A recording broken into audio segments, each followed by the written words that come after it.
or introduce Humanité Nouvelle at the beginning or the end? Yes, I prepared a PowerPoint and Oh, I okay. sent to Russell, but I don't know if he received it because I did it this afternoon.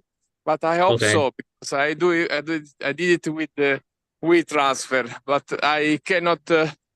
I didn't check if he opened it. Ah, okay. So, Russell, did you get this?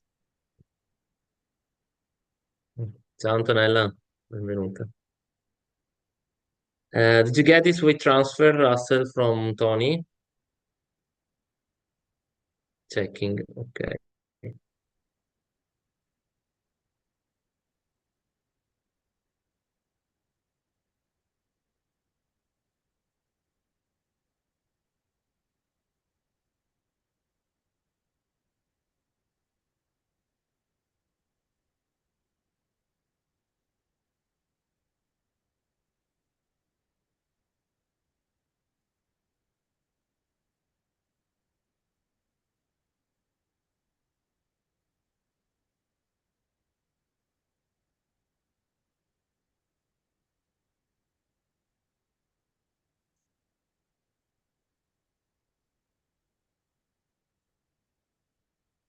Okay, good. So, for Tony, would you like to introduce Humanité Nouvelle right at the beginning? I mean, I will start with the introduction of the webinar in first 10 minutes, and then I will introduce you, and then after Like you can like just you wrote, like you wrote in the programming schedule of this afternoon. okay, okay, good.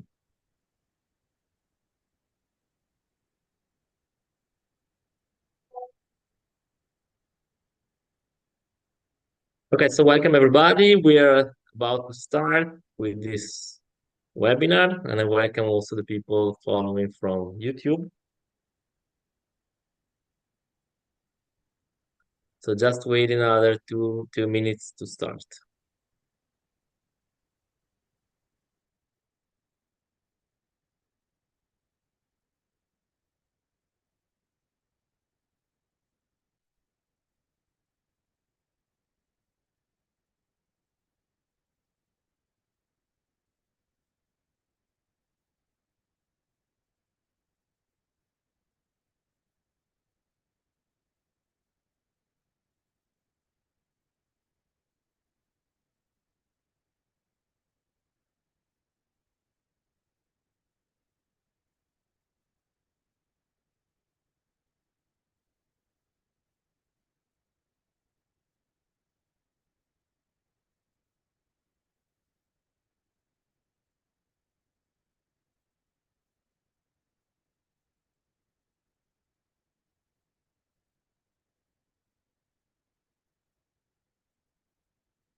And so I think Tony should turn off the microphone and Russell as well.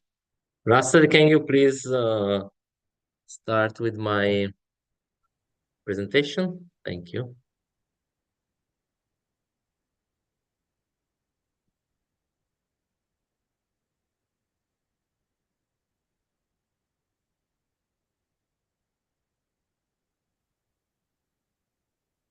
Okay. Okay, so welcome everybody. Here is Marco from New Humanity speaking. I would like to introduce you the session of today. We're talking about our project HeARTmony, co-funded by the Erasmus Plus program of the European Union under the Capacity Building for Youth call. So this is the fourth appointment we are having about these webinar sessions that are all focused on the issue of migration flows, this global challenge of migration flows with a special focus on the Mediterranean area, since our project is particularly located in this area of the world. So 2 weeks ago, we had the last presentation talking about Italy. And before, we had also the opportunity to know more about what is happening in Bosnia and in Spain as well. So we're really trying to give to all the participants wide knowledge and understanding of this phenomenon. So let's start with the presentation. If you can move to the next one, Russell, please. Why have we decided to talk about this global challenge? Because, as you can see here, this global challenge is intertwined, is connected with several SDG, so Sustainable Development Goals. Most of these ones we have highlighted here are the root causes of migration and refugees flows. So, for instance, no poverty, zero hunger, decent work and economic growth, reduced inequalities, climate action, because even climate, as you know, is one cause of the migration for the issue of desertification. And apart from these five, which are the main causes, we are working as well on the SDGs 11 and 16, because since we are talking about a lot of migrants, refugees, there is an impact on our local communities that should become more inclusive and open to this new uh, social environment. So we have to take countermeasures and create new inclusive societies. So for sure, we're working on 11. And then as well on the 16, because building peace, as we know, should be one of the most important solution to solve this issue, and also working on justing and strong institution, especially reinforcing the role of United Nations.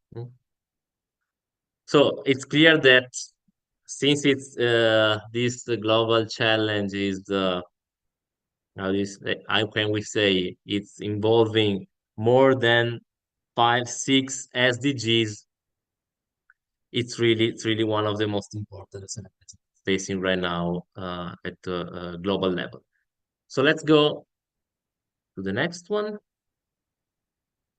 Yes, so the program for today, the menu we have for you. First of all, as I am doing right now, I will introduce the project quickly. Then I will give the floor to our two Lebanese partners, which are HeARTmony Nouvelle and Caritas Lebanon. Then Caritas Lebanon especially, and our speaker for today, Mr. Elias Ibrahim, I welcome him and I thank for his presence today. He will introduce us a little bit more about how is the situation of migrants and refugees in Lebanon. And as you have seen from the title of this session, we have decided to call it "Emergency is the New Ordinary." No, they will explain us better why this title, but I can anticipate you that Lebanon is one of the countries that have been more affected by these migration flows and also, unfortunately, by conflicts, and right now also a strong economical crisis. Then we will have a look as well to Caritas Lebanon projects, because Caritas is playing a very fundamental role at different level, not only in the field of migration flows, but with all vulnerable groups.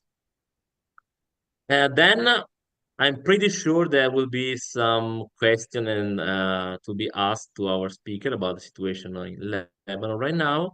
And we will have as well some interviews to young people who have joined the project, and they will tell us their experience. in the end, we will conclude the session inviting you to the next one that will take place the 8th March and will be focused on the migration flows in Egypt. So another context, but again in the Middle East. Go on, Russell, please. So before starting, some technical info I'd like to share with you. So you can keep your microphone in mute mode. You can use the chat whenever you want to send questions, comment. Yes, keep your camera on so we can have a look face to face to you, but we know that sometimes there is a low connection, so this is the exception. The session will be in English and the session will be recorded. So I think most of you have already allowed clicking on the option. And after that, on the YouTube channel, you will always find the registration of the session. So eventually you can follow us also in the next days. Okay, thank you. So let's go to the next one. Yes, I mean, for the people who have already participated to the other session, this might be a repetition, but since we have new people, also I have to make an introduction, global introduction of the project again. So here is the partnership. We have Humanity from Italy, which I am representing right now. Then Gerosto, which is a social enterprise focused on the music as a tool for social inclusion.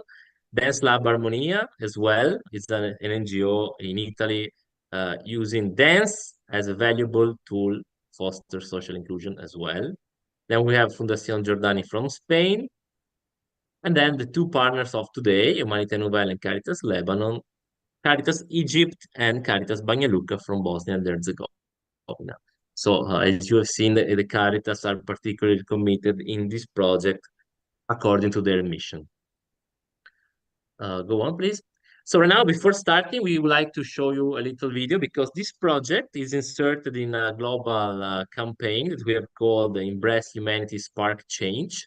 So now, Russell, you can send the video so you can have a look on this video spot of this campaign. Thank you.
Okay, thanks. So you've seen the keywords of this campaign. In particular, today we will focus on the touch and change because in Lebanon there have been several flows of migrants and refugees, no?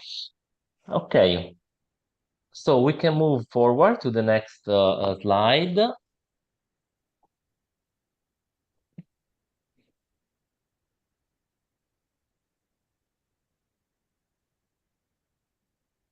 Okay, so again, for the newcomers, just a few words to introduce you the project, no, and the scope, the sense, the meaning of this initiative. So the title comes from the combination of three main words: heart, arts, and harmony. So heart is linked to empathy and solidarity, which are the soft skills that we would like young people, especially, to develop through this project. Arts, because we have identified art, music, and dance as particularly valuable tools, as I said before, to promote social inclusion. And harmony, because we're talking to harmony referring to two dimensions: personal dimension, and I mean, so personal dimension of young people who are joining the project and will develop these human skills, but also the personal situation of the refugees who can experience through art a new dimension,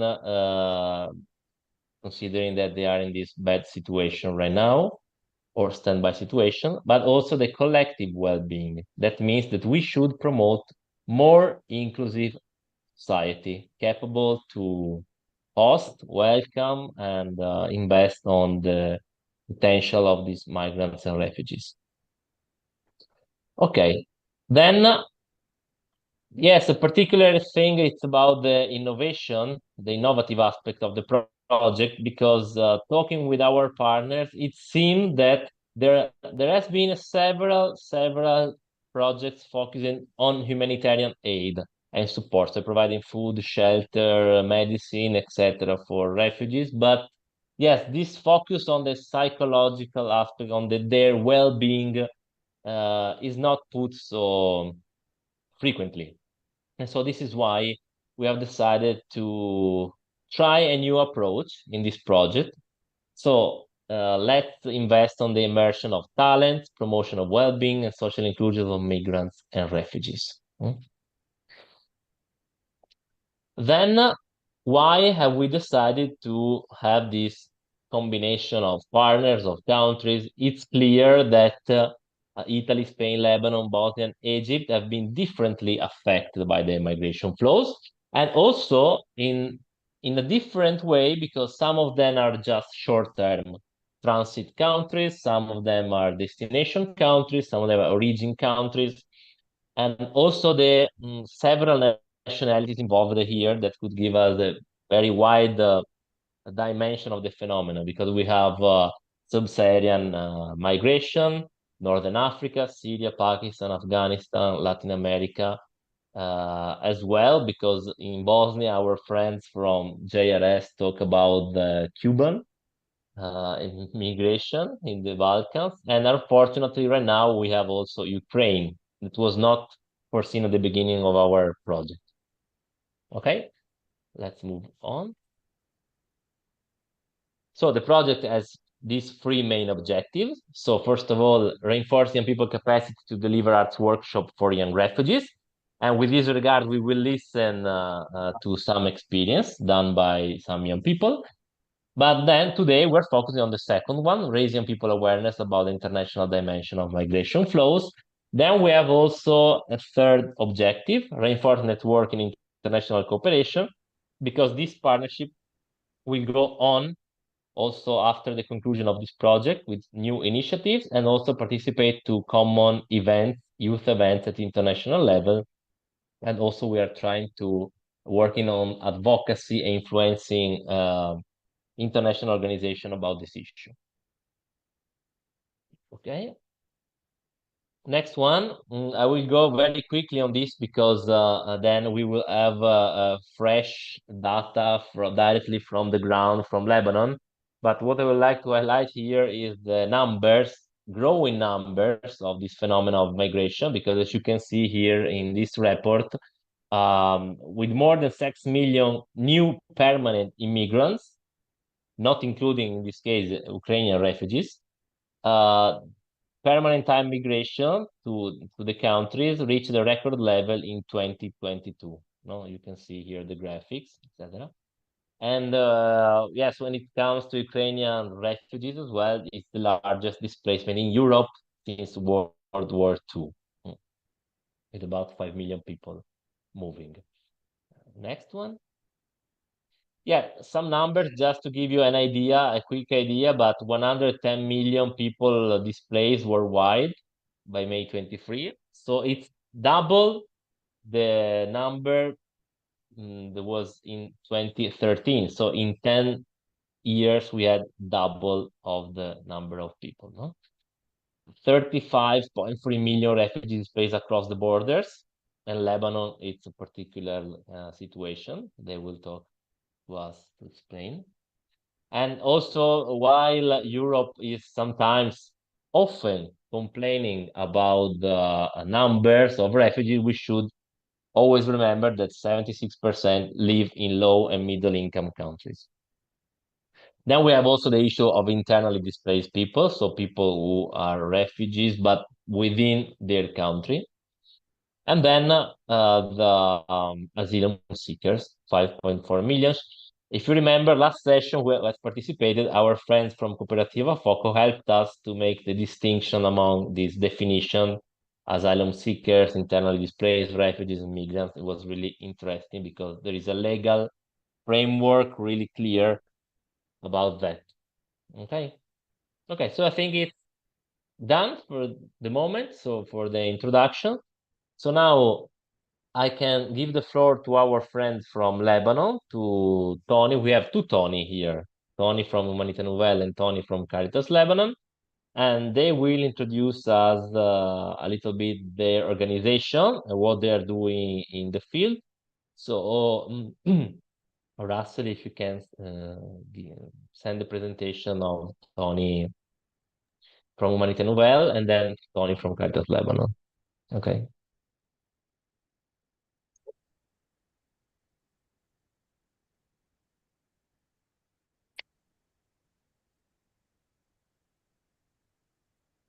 Welcome, Tony, and thank you for being here today.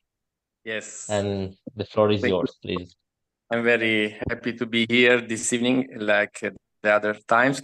Yes, I am Tony Pelliccia. I'm Italian. I'm living in Lebanon since 4 years, and I'm joining Humanité Nouvelle 2 years ago in his work for helping people. Humanité Nouvelle, it's born during the war, the civil war in Lebanon in the around the 70s, and since then, since that moment, is working for three main objectives. Perhaps in the next dia we can see some this. Yes, the most important thing that we are trying to live for the fraternity among people, and here in Lebanon it's very needy because there are people of different religion living together, and we also want to be very close to the people, not just with word. And in the last year we had a lot of possibility to act concretely. I don't know if you, Russell, you can change the idea.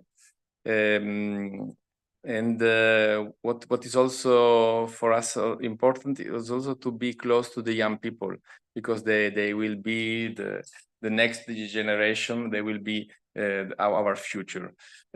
Concretely, what we try to do is it's mainly our humanitarian activities. At this moment, we have since many years, we helped after the explosion in the port of Beirut. We receive a lot of help from other nations, and we were very touched from the to see how big was the solidarity and the way to feel the solidarity with Lebanon.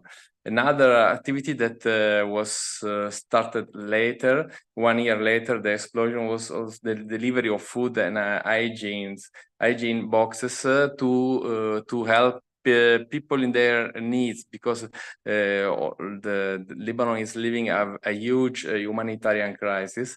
Yes, Russell, if you can go to the third dia. Yes, the next one. Yes, thank you very much. And also a big issue is also to help people in the medical issues, because it's the cost of the medicines became very high, and thanks to someone in Europe, in Italy mostly, collecting medicines, sending us, and thanks also as some money we received, we could help people in this situation. Also, there was a period where we received from Italy powdered milk for babies, infant, and this is because here was not possible to have. We also started to give this product to people in need. Another activities that is now at the 30th year is a program to sustain families for the scholarity of the children schooling. And in the last 3 years after the corona, we also started a way to give support in the lessons for the children, so that they can continue, they can stay at a good level at school. Okay, if you can change to the next. The people involved in Humanité Nouvelle is coming from all age, from families, adults, young people, but also priests, and everyone who feel the importance of the fraternity among the people. So you can see some people in action during our activities on this video, and these photos. Then I want to show you, as last year, some data about our activities and about last year. So this is about the Parrainage Liban, is the action to sustain the family, and we were able to give a lot of different help to these families, because not everyone needs the same activities, but as you can see, there are different categories, but due to the devaluation of the lira, we have given almost 2 billion Lebanese lira and $20,000, and also for the medical support to 123 families, and it's all the families are linked with the organization, and they are followed, and we try to support them so long as it is possible, and it's need. So some of them became later also, they supported our project when they were not more in need. And for the medical support, we also give more than 1 billion Lebanese lira to 92 beneficiaries that are people with chronic disease mostly, and also someone with the cancer, and they need a short time hospitalization. Yes, as last, I want to say that Humanité Nouvelle is just one part of a big family of organizations born in all the world, and that are linked to the Focolare movement, and to whom we collaborate to create a more united world in the next year. And everything is born from the intuition of the need to put in practice this call of in gospel, that may they all be one, that all men may come to have faith. Okay, and this is Humanité Nouvelle. Thank you for listening. Thank you, Tony. Very much appreciated your speech, giving us a background of New Humanité Nouvelle, what you are doing over there. Thanks for your daily and precious commitment for the vulnerable groups. And now I will give the floor to Tony from Caritas Lebanon to introduce Caritas, and then afterward to Elias for the presentation. Hello, I do not have a presentation for Caritas Lebanon. I'll leave that to Lies. I'm gonna start with just a small introduction about what's Caritas and what we do here in the country. We are part of something we call Caritas Internationalis. We work around the clock to help everyone who's in need, whether they're Lebanese or not. So everyone who needs us on the Lebanese territory, we're there to assist them. Our work consists of helping humanity as a whole, which is why we decided that after all, we can have a slogan for us that says youth serving humanity. Caritas Lebanon Youth does around 5,000 activities per year. And of those 5,000 activities, we have around 2,000 volunteers currently that are dedicated to the mission, to the vision of Caritas, and help us every day to work. We have 36 youth groups with their leaders, their committees, and their full organizations. Every youth group answers to the need of the region they are in, so so that they can help the region and also work in it in the best way possible.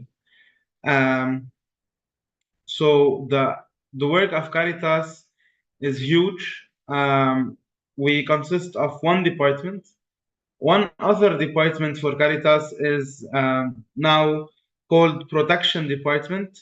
It used to be called the Migrants and Refugees Department, but now it's more towards the protection of society as a whole. Definitely, a lot of work is being done with migrants and refugees, but also with Lebanese who needs protection too. Lies is gonna have way more infos. Is gonna have a lot more details to share about the situation of migrants and the situation of refugees here in Lebanon. And I'd like to leave the floor to him. Thank you, Tony. Hello, ladies and gentlemen, and I'm glad to be a part of this webinar tonight. First of all, to go as an overview about the title of our webinar today, Emergency is the New Ordinary, and to answer your question why we chose this title. Since 2019, Lebanon every day is living a new crisis, new emergency case. Starting by the economic crisis in 2019, in October 2019, to the COVID-19 pandemic, and therefore the explosion of the port of Beirut. After that, the food crisis due to the Ukraine and Russia conflict, and nowadays the conflict happening in South Lebanon. And here I will benefit for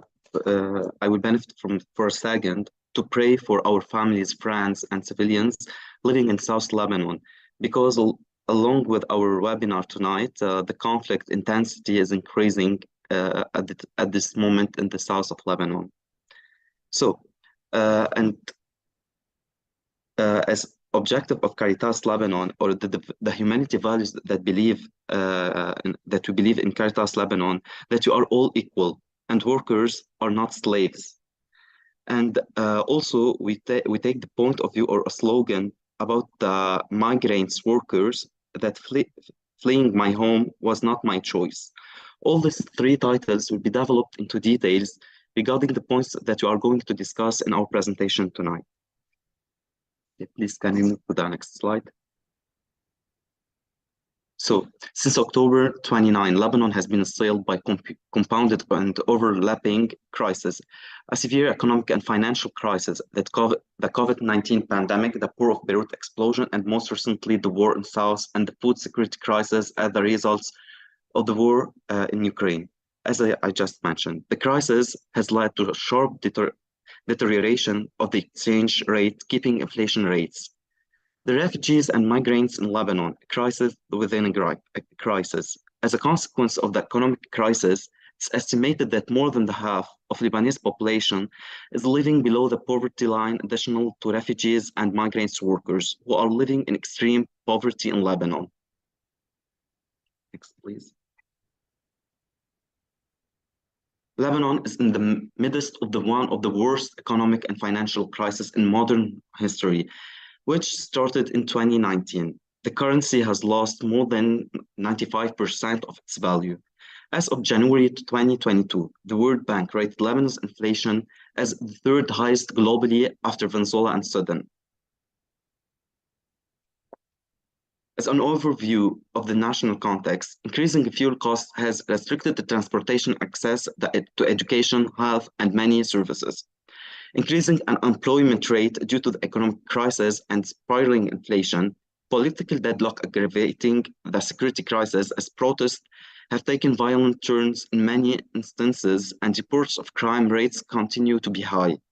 The health sector also is suffering from personnel shortage due to immigration as well as high cost of equipment, medication and supplies. Increasing the unavailability and unaffordability of drugs, barriers in the educational sector persist, including high transportation costs and massive dropouts due to the poverty induced by the economic crisis and the rise in the cost of education. Number of children between age 5 and 17 who are engaged in child labor has doubled since 2019. As an updates on the situation, adverse impacts on human rights issues, most prominently in the increase in violence against children. Adverse impacts on the judicial system as the judges point open strike while many courts are totally closed. The most vulnerable group is children who are in contact and in conflict with the law, especially adolescent boys who are exposed to abuse. Lack of enough shelter in Lebanon has been adversely impacting the vulnerable group. Children who are in conflict with the law with very small and minor crimes are going to prison instead of going to rehabilitations. So, where we serve, as Caritas departments, we are divided into many sectors.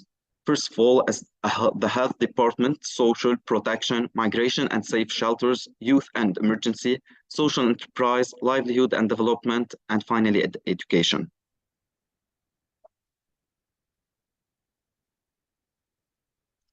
Lebanon hosts a significant number of refugees, primarily from Syria, 1.5 million refugees, and smaller population from Palestine like 400,000, and other countries such as African and Asian countries around 255,000. Refugees face distinct challenges, including limited access to legal protection, healthcare, and socioeconomic opportunities. Furthermore, Syrian refugees are threatened by deportations. This led to Syrian refugees being scared of leaving their houses as they are comforted with being picked up by police forces.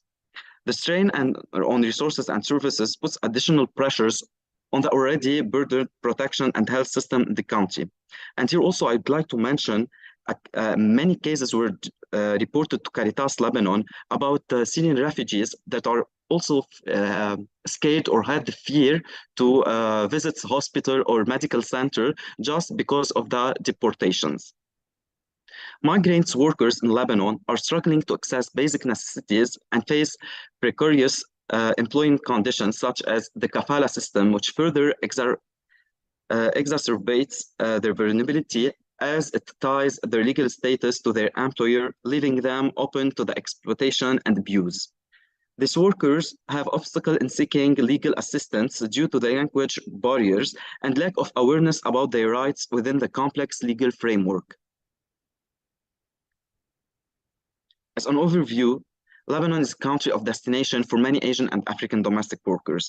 51% of residents are migrants and refugees: Syrian, Iraqis, Palestinians, Ethiopians, Bangladeshis, Filipinos, Sri Lankans, and etc. Lebanon didn't ratify the conventions related to migrants and refugees. The Convention of Decent Work for Domestic Workers, Convention of Migrants Workers' Rights and Their Families, Geneva Convention 1951 for refugees. And as a small comparison between refugee and migrant, the migrant that is dealing about someone that do not have a high case of emergency or a war in his country, but he's living for a personal, مثلا, for example, personal living condition. But refugees who is someone who is forced to quit his land due to war or to other reasons, but especially the war. And for that, we classify Syrians and Palestinians and Iraqis as refugees, and the African or Asian as migrants. Next, please. Migrant domestic workers are amongst the most vulnerable migrant workers in recruitment and work in the Arab states, yet they contribute substantially to a well-functioning economy. Their vulnerability system stems from a number of factors: exclusion of domestic work from the protection of the labor law and legal redress, the recruitment process, the sponsorship or kafala system.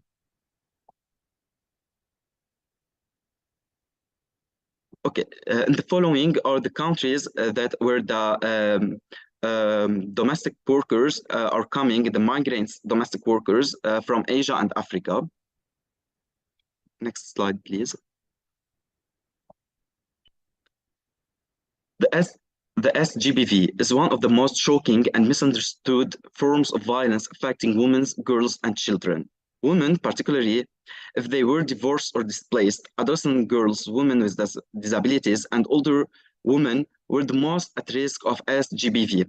And here I would like also to give a real-life example about a divorced woman that reported to the Protection Office in Caritas, Lebanon, what happened with her as a divorced woman in a Syrian refugee camp.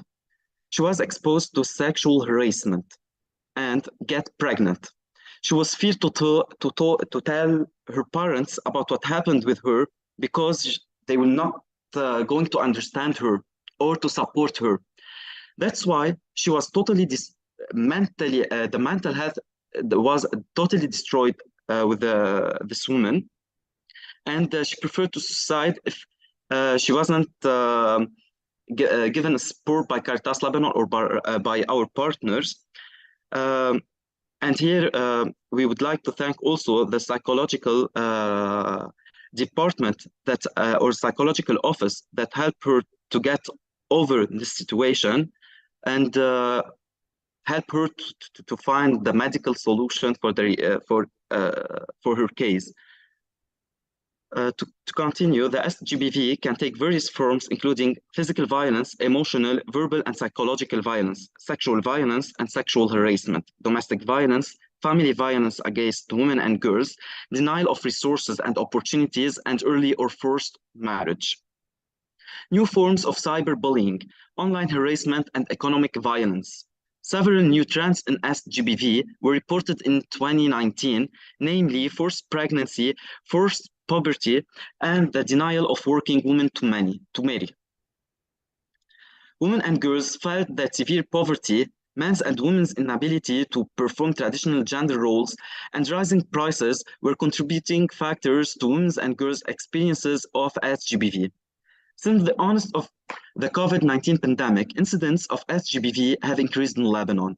Women and girls reported that fear for future survival had increased due to the deteriorating economic environment in the country. With less access to employment and financial resources, tension in the family can increase, resulting in more violence in the household. Women and girls also mentioned that they felt more burdened since the start of COVID-19 due to having additional care and household responsibilities. The specific priorities are to ensure protection of vulnerable population, provide immediate assistance to vulnerable populations, support services provision through a national system. In 2014, Lebanon passed a law on domestic violence to protect women and other family members from domestic violence and physical abuse. However, there were significant gaps in the legislation. In particular, it did not address how child witnesses of domestic violence and child survivors additional the exclusion of undocumented persons. The migrants in crisis within a crisis.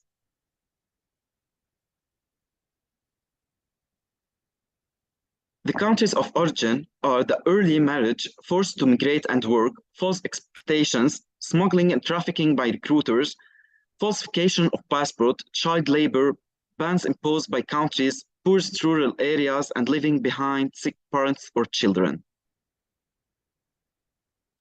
This is a picture of from a migrants worker.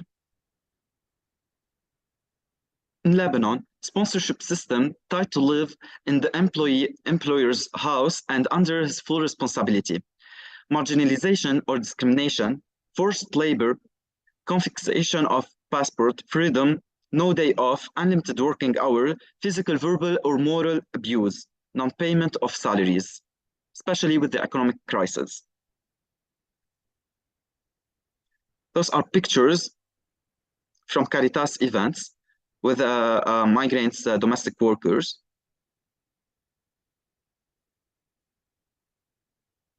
In Lebanon, sad-among victims of trafficking who see no way out of their deadlocked situation, modern slavery, sex trafficking or prostitution, children not registered, no law protecting the migrant domestic workers, excluded from the lab labor law, detained, treated as irregular, and as if they did a crime because only they left the employer house. Funds notably decreased after the Syrian crisis. Okay, next slide, please. Both Lebanese and migrants became vulnerable, no access to USD, no communication with the outside world, locked inside the home with more tasks and working hours, physical and moral abuse have increased after the lockdown, and migrants at risk of getting COVID-19 as they were the ones going to do shopping for their families. Kicked out from houses and left behind without resources nor documents, especially cases with mental illness, or left on the doors of diploma missions, not identified by the police or any other party, so the employers are not held responsible. Payment, treatment, hospitalization, tickets, lack of middle assistance for people with disabilities and chronic disease, attempt of suicide. Obliged to work without papers nor payments, lack of services. Due to COVID-19 pandemic, no hospitals were receiving the mental health cases, lack of spaces in shelters. Risk of evictions, evicted from house as they don't have the means to pay the rent to the landlord. Working per hour was stopped. Not able to pay for recharging their phones and hence communicate with us or complain about their needs. Not able to cover their basic need in terms of food and hygiene. Lack of services, undocumented and stranded because they can't pay their tickets nor penalties. Lack of awareness on the legal and health issues. Mass repatriation, not for all nationalities and non-focused and organized. Difficulty in accessing the hospitals, especially the undocumented. Also, pictures from the Caritas events with migrants, workers. The challenges we faced: shortage in gap in funding, shortage in donor support for the GBV and the human trafficking survivors among all nationalities, the very bad repercussion of the economic crisis, USD crisis. Despite the crisis and the changing circumstances, the project and staff have worked at maximum capacity with the available funds to contribute to the project's success.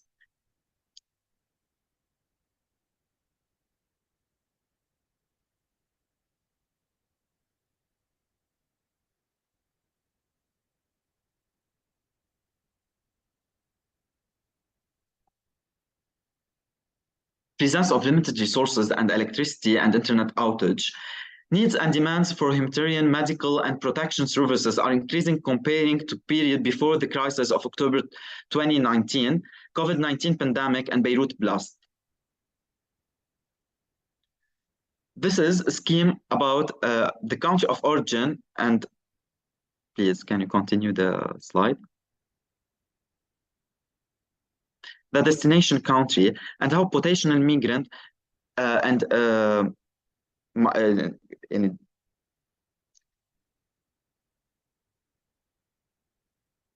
okay, please continue. Let's clarify the migration cycle. So when a problem occurs, cases are referred to our office by or the embassies or consulates, internal security forces, general security, recruitment agencies, Lebanese community, migrant communities or leaders, NGOs, UN agencies in Lebanon and in countries of origin, religious entities, hotlines, court judges, in persons or direct contact or through social media.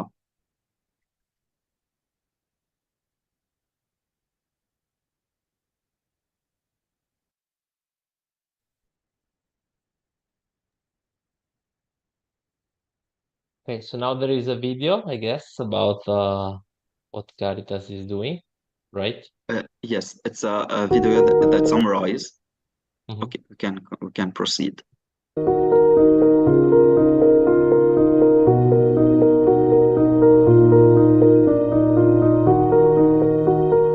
مركز الإيواء التابع لرابطة كاريتاس بيستقبل سيدات وأطفالها ناجين من العنف الأسري وقاصرات محولين تحت قرار قاضي عن نيابة عامة.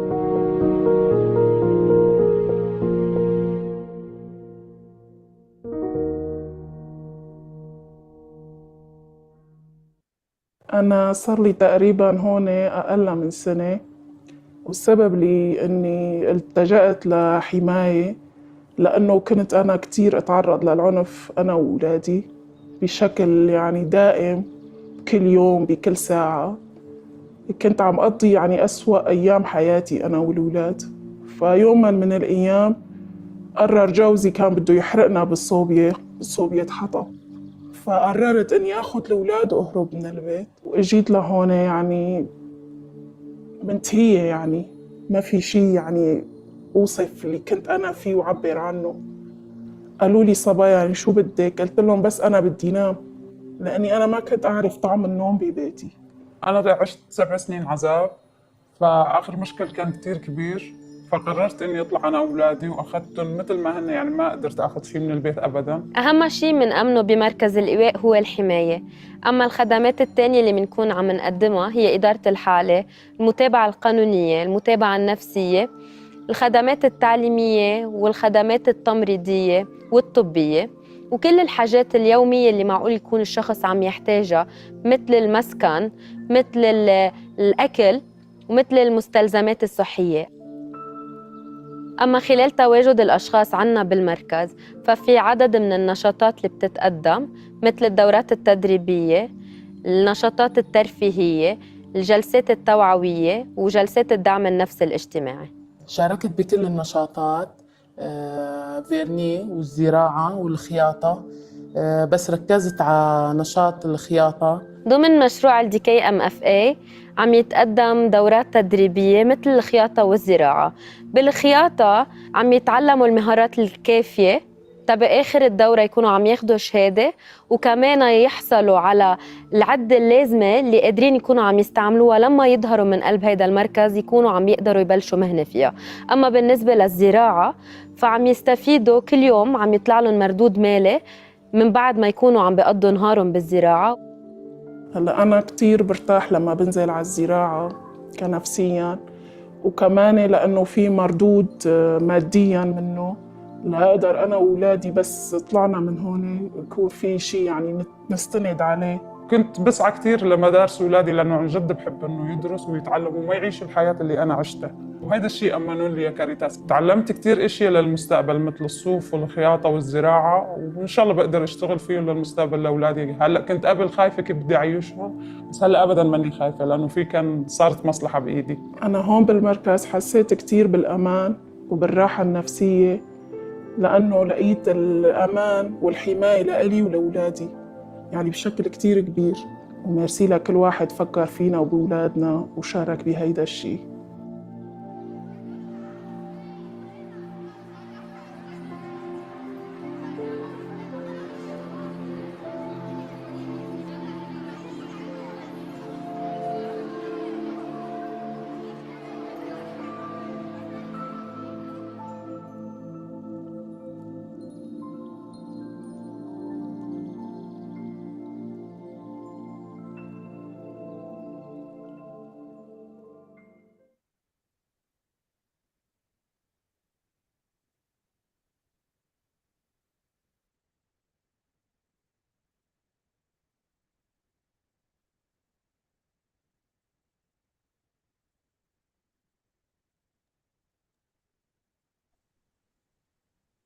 Okay, Russell, I think we can go on with the presentation. There are still some slides. So to proceed with the safe cycle migration services provided by Caritas Lebanon, pre-departure orientation sessions with partners in countries of origin, airport better reception and awareness materials by the immigration security officers, orientation sessions to migrants communities, referral mechanism of cases to safe shelters for protection and follow-up, preparation for reintegration, reception by partners as the countries of origin, follow-up cases in courts. Next slide, please. As an intervention, pre-departure orientation trainings in collaboration with partners at countries of origin, and as mentioned, airport reception, social counseling, and follow-up by social workers inside and outside prisons. Medical, humanitarian, psychological, and legal assistance, more than 3 million persons benefited. Other services, assistance of foreign detainees as the detention center and other prisons, awareness sessions on the rights and responsibilities, community outreach, capacity building, vocational training, life skills activities, referral of returnees to partners at COO, post-shelter assistance. Next slide, please. As direct services, warm embrace or listening, under the social and psychological assistance or support, we have the legal aid, free consultations, representation in courts, vocational training, life skills activities, shelters for survivors of GBV, safe shelters for victims of human trafficking, post-shelter assistance, medical humanitarian assistance, case management, specialized school for migrants and refugee children, a hotline, available hotline 24/7, voluntary return assistance or integration, assistance of foreign detainees in the detention center, other prisons, elderly care center, emergency or protection cash assistance. Indirect services, the airport reception, sensitize law enforcement, promote the international base, community outreach, media or awareness campaigns, roundtables with state and non-state actors, as pastoral care activities, awareness sessions or material or pre-departure orientation trainings.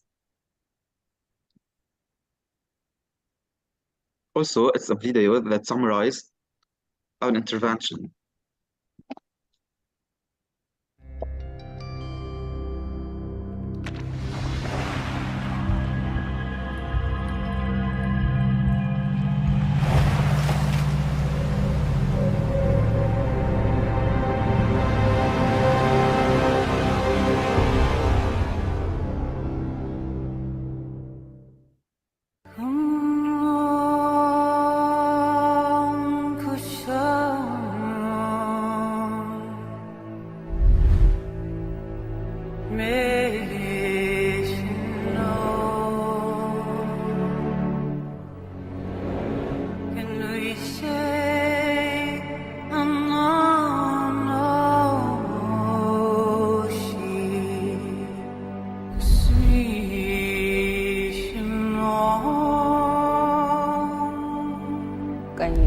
ከደረሰ በኋላ ሆስፒታል ውስጥ ነው አመት ሙሉ اجيت من اثيوبيا من تقريبا من سنه قعدت شهرين عندهم وبعد شهرين وقعت من بيتهم وهي لقيت حالها بالمستشفى فبعدين شافت انه اذا راحت ايدها روحت ايدها واجريها تقريبا راح يصير لها 7-8 اشهر بالمستشفى. شاين وصلت لعنا على الشلتر من بعد فتره علاج تقريبا دامت شهرين بالمستشفى. وصلت لعنا على الشلتر وقعدت 4 أشهر وبهيدي الفترة كانت شاين حدا كتير إيجابية وعطول وجهها ضحوك وتكون هي المثل للأشخاص اللي بيكونوا زعلانين أو مش مرتاحين بالحياة.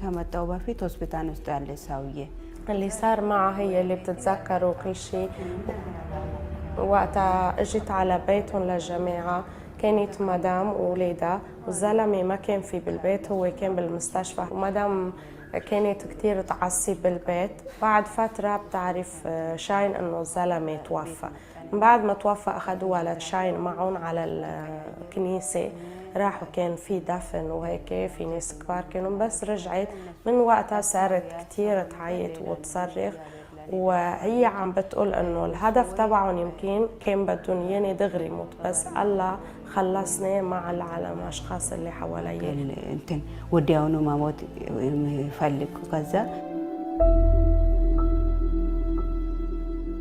ተናደደች በቃ اللي بتتذكروا بس اخر فتره انه المراه كانت كتير تعيط وتصرخ عليها ولا لدرجة هي ما تذكرت لما وقعت من البيت الصريخ والعيط اللي كانت تعصب منها ما بتعرف هي شو السبب. The arm she lost is the left arm. This is where she got the compartmental syndrome.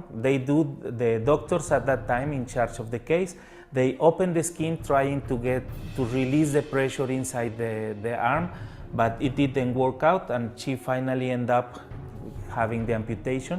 She's doing very good use of the stump now to do some labor. The other wound that is currently on treatment is on the right leg. Usually in electric burns you have affection to the heart and other organs inside the patient. So usually you assume that the prognosis in these cases is very bad. So in a way to say she has been very lucky because she's almost fully recovered from this situation.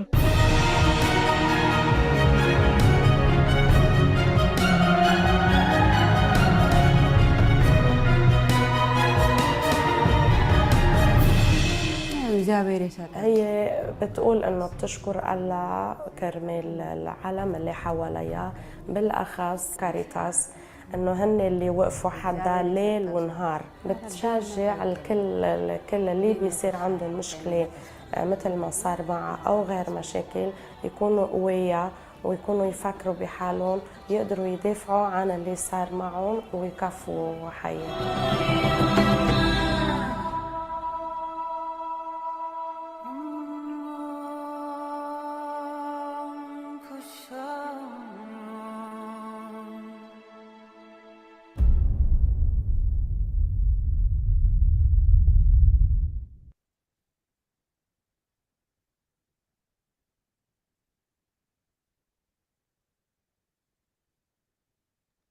In the following, there are some pictures of Caritas event with the migrants domestic workers and their children, highlighting the services provided by Caritas Lebanon with the migrants and refugees in Lebanon.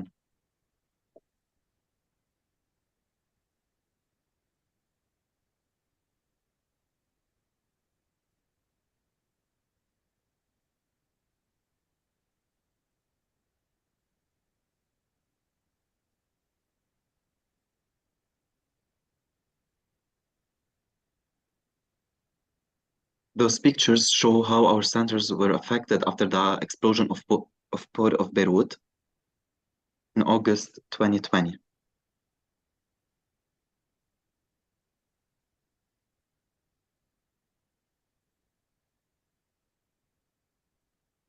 Thank you for your attention. Okay, thanks, Elias. It was very interesting background and framework of all the job you're doing over there, the services you're doing over there with Caritas. Thank you so much. It was really touching also as well. And just for us in Europe, it's really hard to understand the daily commitment you are doing. Just we can have just an idea, no? So there are 3 questions coming to my mind, but also I think to the participants. One thing is But you can answer you or Tony. I don't know who is the better prepared for this. But one thing it came immediately to my mind is, since you are providing so many services and to so many target groups in such difficult situation, do you have a way to set priorities in some way? Because it's really hard to manage, no? In my opinion, there are daily urgency, etc., etc. But at the same time, there are some levels, I think, of priority you should assign somehow. And I don't know how you can manage this. If you have some 2 or 3 criteria just to explain us, this is interesting. The second thing is about just a terminology, because for us as Europeans, you mentioned this kafala system, hospitality. So if you can tell us more about this.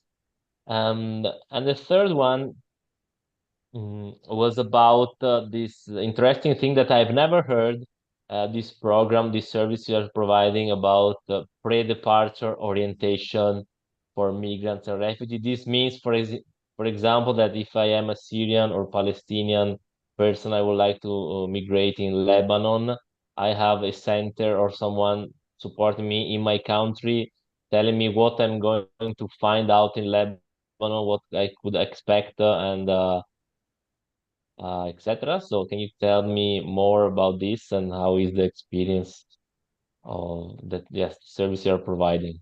Thank you very much. Sure. So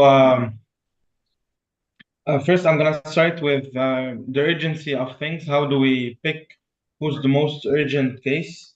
It's not a matter of picking. It's more towards who needs who has more of a life-threatening matter or a more urgent matter to attend to.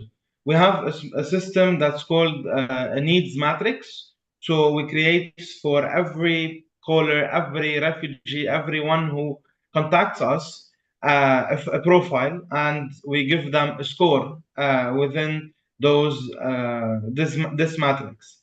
And depending on their score, who gets the highest points is served first. At the same time, everything that's related to medical emergencies is treated first. So it's direct to the top of the pile if it's a medical emergency.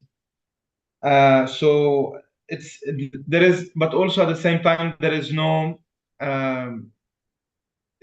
clear or 100% direct answer regarding this, because as you may know, in the humanitarian field, always we have emergencies, we have newcomers, we have an ever-changing system. So we try to keep up, but it's not always that obvious that this is the one and only way to move forward. Secondly, for the kafala system. So here, the kafala system is a system that Caritas Lebanon have been advocating for years now to have it removed. If we have a migrant worker or a refugee that needs to become a migrant and be registered here in Lebanon and have official papers to work here, they need to have something we call kafil. The kafil is a person who gets them under their name. They take care of them in a way or another. It's usually the person that pays for their services at the end of the month. What happens is that usually the kafil takes their passports, their papers. They do not give them free time. Because they often sleep in their houses if they're domestic workers. They do not get days off. They do not get personal time. They do not get to rest. They're overworked 24/7, and this system doesn't create an acceptable work environment for the migrant or for the Lebanese person who's welcoming them. So this system, the kafala system, that no migrant worker can enter Lebanon unless they are under someone's name. That's what we're fighting on removing, and we don't want that. We want them to come as workers, and they can get contracts in here, they can get work hours, they can get houses for themselves, they can live in almost normal life and work environment. Instead of working 24/7, no rest, no days off, no rights, which is really bad. And also, since their papers are being taken, they sometimes are victims of human trafficking, and this is also one downside of the kafala system. There is no upside to it, so we're really fighting on removing that system from Lebanon. Hopefully that we can get that removed soon. We can have that policy changed, but still now it's still there. Okay, thanks for the explanation. Yeah. No worries. And the pre-departure orientation, I will. Do we have two kinds of pre-departure orientations? So I'm gonna share both of them. First one is this is not for the Palestinians anymore, because the Palestinian refugees are have been here for a long time. It's specifically for migrants workers who come from Ethiopia, Uganda, or any other Asian or African country to work here as domestic workers. They have the chance to be briefed about Lebanon, our traditions, our customs, how they should, how we act, how we work, what are their rights, what are their duties, and how the work environment should be. So this is an orientation that happens in their home countries before they come here to Lebanon. And this is also a way to circumvent the kafala system. So this is a way to stop and reduce the risks of the kafala system and give them more and better rights and better ways to live in. But for the Syrian refugees, this is not a need. Since for Syria, we've been neighboring countries. We have we've worked together, and we've been part of the same culture for a really long time now. So there is no need for Syrians to be introduced to Lebanon. They know the Lebanon and the Lebanese culture really well. But the second aspect of the pre-departure orientation session is that we've been seeing a lot of human trafficking and human abuse, let's say, groups that have been acting up here in Lebanon. What I mean by that is that a group of men would go back to Syria, marry a Syrian, and come back here to Lebanon. And when they come back, since it's his wife, she would be abused as a sex worker here in Lebanon. Certain cultures do not protect the victim in this situation, the woman in this situation, and she can be abused for years. And their mafias, they're a whole. They're organized crime. They have ranks. They work really in a really organized way, and the victims are augmenting day by day. That being said, unfortunately, until now, the Lebanese system sees the victim and the victim and the criminal as the same, and they both enter to prison. So if we have a young girl that's brought up and being abused and being used as a sex worker, she would go to jail, and her abuser would also go to jail until the end of their trial, which can take up to years. So Caritas did not accept that. We did not agree that she should go to jail after everything she has already been through. Put her once again in jail. It's unacceptable. So we created something we call the safe shelters. Those are secret locations all around the country, where we have an agreement with the general security forces that when we have this case, when we have someone who has been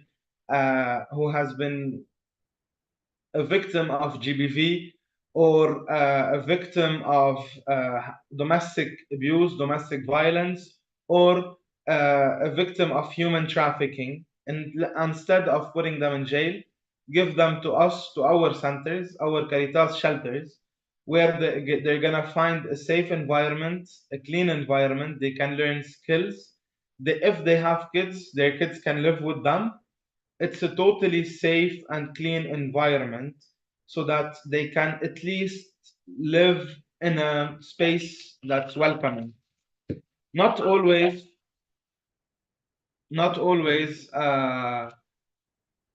they can be reintroduced to a normal life easily.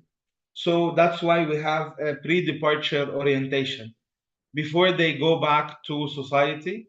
When it's their time to leave our shelters, we have with them these orientation sessions, and they can leave with more of an introduction to society and have a better integration after the end of their time within our shelters. Okay, thanks for the explanation. And just one other thing, if you can precise who is doing the briefing and the pre-departure orientation in the country of origin? I do not have that information. It's a Caritas partner. I do not have the names in mind. I'm sorry. Okay, yeah, but it's a Caritas partner. Okay. Yes. Good. Okay, well, I think that we are in the conclusion. Thank you very much for the information, the presentation.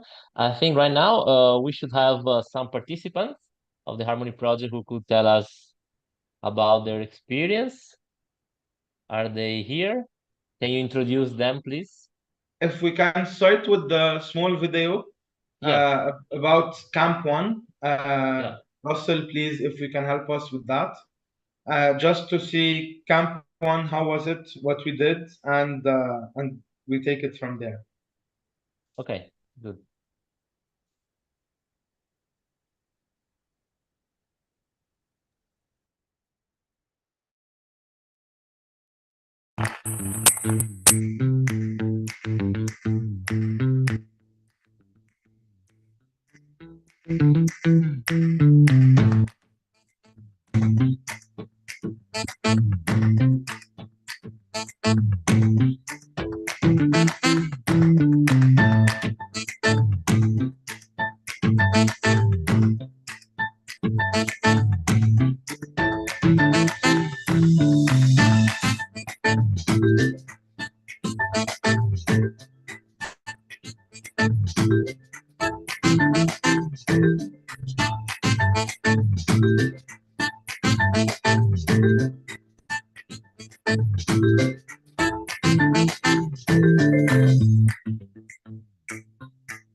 Okay, thanks for For the video, just for the ones who are new, through this project, we have trained some young people from Lebanon and all the partner countries to learn how to deliver, to organize a workshop, an artistic workshop with the refugees. So every partner is asked to prepare 2 workshops. The first as a test, and the second one putting in place what they have learned through the first one, and also to make more experience in order to be capable to replicate in the future. So, okay, Tony, now can you introduce the participants? Okay. We're gonna start with Melissa Khairallah, who's not a participant. She was one of the youth workers, one of the trainers that were responsible of the camp. So, Okay. Melissa, if you can kindly share your experience with us. Hello, everyone. This is Melissa Khairallah from Caritas Lebanon Youth. I'm sorry I cannot be sharing my screen or my video, but I hope that you can hear me. Yes, we can hear you. We can hear you well. Okay. So basically, we had prepared this camp with kids that are refugees, but mainly with 3 topics in mind and 3 workshops prepared in mind, which are mainly communication skills, music expression skills, and dance and body language skills. First of all, we had to introduce the kids to each other, and there were many participants from different backgrounds and different nationalities. It was such a great experience. It was fascinating how they were willing to bond together and understand each other's perspective. And without a lot of effort needed, they were very quick to bond together.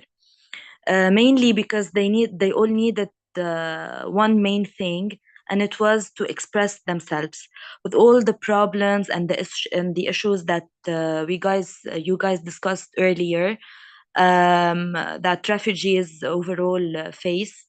These kids are the most targeted people to be helping, and especially in the communication aspect, because these are people that were born away from their homes, that are always scared, that don't feel like they belong, and the need of belonging is one of the most important needs that kids need to grow up and to grow healthy.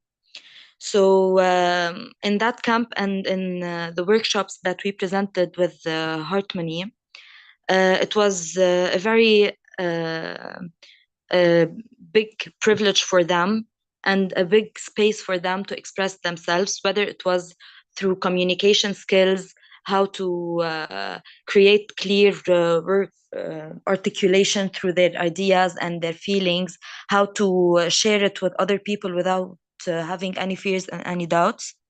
And on the other hand, some of the kids were just willing to express themselves through art, and especially through dancing, maybe drawing, maybe singing, and every one of them had hidden talents that we did not expect at some point we will be discovering. So it was not only a trainer and trainee relationship going on in that camp. It was really a discovery of great gems in the hearts of those kids, and how much pain can get those kids places someday. Mm-hmm. Well, thanks, Melissa. This is really important to listen, because it's really one objective that we have, to help young migrant refugees discover their talents and their artistical capacity, their human skills, working through art, which for us is a very important tool.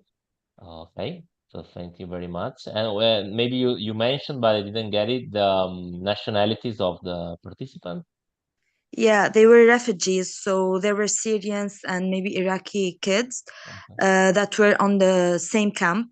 So at that point, maybe Lebanese participants were there too. So at that point, we needed them to bond together and understand different perspectives of migrant issues. Basically, all of them related to the same problems, which made it easier for them to freely express their pains and their issues together. So it felt relatable for them. Okay, thank you very much.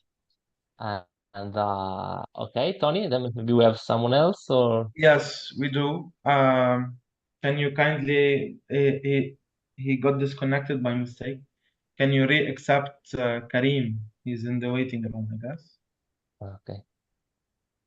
Yes. Check. Yeah, maybe he has disconnected right now.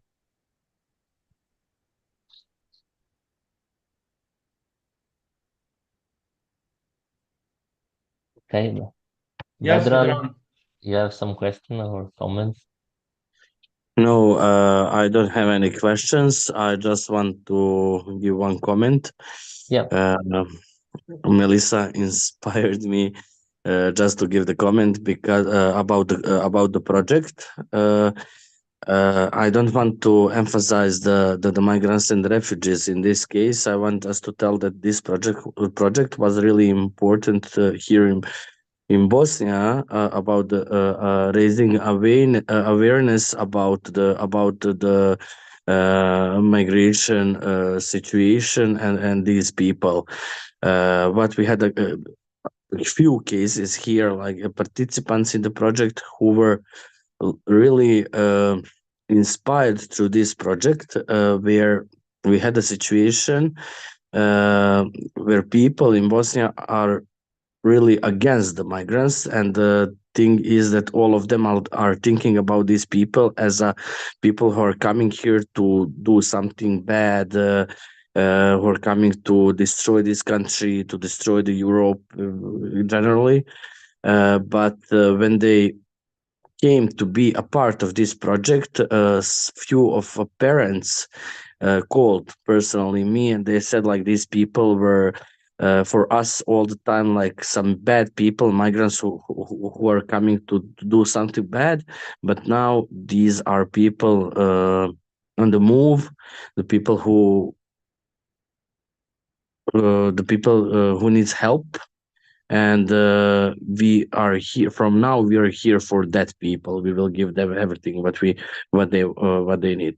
So this project was really important, and the activities really were important for us here to do something through art. Like the name of the project is really important. Like first one, like heart, that's okay, but this art part is really important, because through art you can do a lot of important things, not just for migrants, also for the locals who really needs to know a lot about these people. Well, thanks, So Vedran, very much for this comment, because you give us a wider perspective of the impact of the project. So we are really happy about this to listen from you. And then there is Karim right now. I think he's arrived. So maybe you can add something about the experience of the workshops. Karim is here. So I'm sorry that Karim is gonna be talking in Arabic. I'll translate later on. So كريم تفضل إذا تخبرنا شوي بس عن الاكسبيرينس، عن شو عملتوا بالبروجكت ديل بالوركشوب. سو كانت اكسبيرينس حلوة كتير، وانا الصراحة شخصيا استفدت كتير منها. انه انا كنت مبلش انه عبالي اعمل جيتار، وهون شجعوني اكتر. هلا انه صرت متطور فيها كتير من ورا هذا البروجكت والكامب، وكانت اكسبيرينس عن جد كتير حلوة يعني. So Karim, thank you, Karim. So Karim is saying that he joined the activity, and it was a nice experience for him. He was starting to play guitar. He wanted to play the guitar, and then during our workshop, he got the energized. He got more enthusiastic about it, So after the workshop, he kept on training, and he got lessons, and now he's experienced. He's still working on himself to be more experienced in guitar day by day. كريم، تاني سؤال. كيف كان الجو؟ كيف كانوا كل الموجودين؟ هل حسيت انه قدرت تشتغل مع الكل؟ كل الموجودين عندنا هنيك. كان الكل لا، كان كتير الجو حلو، والكل كان انه رايح مبسوط، انه رايح لا يعمل شيء، يعني مش انه رايحين هيك، عرفت كيف؟ لا صراحة كان فوق كتير الجو حلو. Okay, so thank you, Karim. So I asked the second question to Karim, asking that how was the vibe and the ambience during the workshop, and if he felt that it was a nice environment. So his answer was that it was a good ambience. Everyone was going there to be part of something and to do good, and this is a rare environment to find, and he was happy to be part of it. Thank you all. Thank you, Karim. Marco, over to you. Hello. Yeah. Okay, thank you, Karim, for your experience. So now we are in the conclusion of the webinar, since it's 7 p.m. So I think now everybody has a more wide idea of the project and its impact and the role of Humanité Nouvelle and Caritas Lebanon in this field. So welcome everybody for your attention. I thank you very much, Tony, Elias, and the other Tony from Humanity for their preparation, their introduction, and the participant, Melissa and Karim. And I will give you the appointment to the next session. That will be the 8th of March. The topic will be the migration flow in Egypt, and we will have Caritas Egypt as a trainer. So they will tell us a little more. There is a particular flow over there, which is the people from Sudan, which is another piece of this global challenge of migration. So thank again everyone for the participation. Let's meet on the 8th March. Have a nice evening. Bye-bye. And thanks to Russell and all the Youth for United World direction for the webinar. Bye-bye. Bye-bye. Ciao.